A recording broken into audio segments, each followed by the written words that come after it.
গোসল করে ইহরামের কাপড়, সেলাই ছাড়া কাপড় পরবেন, পরে লাব্বাইকা উমরাতান নিয়ত করবেন। কারো পক্ষ থেকে করলে লাব্বাইকা উমরাতান আন অমুক অমুক মনে মনে নিয়ত করলে হবে, জমুকের তরফ থেকে লাব্বাইকা উমরাতান, বাস নিয়ত করে ফেললেন।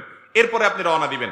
সাধারণত বিমানে গেলে মিকাত থেকে ইহরাম পরা যায় না, তাহলে আপনি ঢাকা এয়ারপোর্ট থেকেও পড়তে পারেন, অথবা ইহরামের কাপড় নিয়ে বিমানে ঘোষণা দেয় যে এখন আমরা মিকাত ক্রস করব, তখন আপনি পরে ফেলতে পারেন যদি অল্প সময় পান। আর নাহলে এখান থেকে ইহরামের কাপড় পরে থাকলে নিয়তটা তখন করলেন লাব্বাইকা উমরাতান, বাস শুরু হয়ে গেল ইহরাম পরা, একটা কাজ শেষ।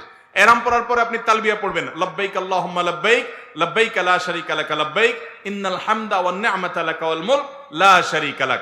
এটা পাঠ করতে করতে আপনি পুরা পথে যেতে থাকবেন। পুরুষরা জোরে জোরে পাঠ করবে, মহিলারা আস্তে আস্তে, বাস দুইটা কাজ হয়ে গেল।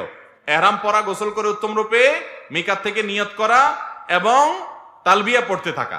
এরপরে আপনি যখন মক্কা যাবেন, হারামের কাছাকাছি যাওয়ার পর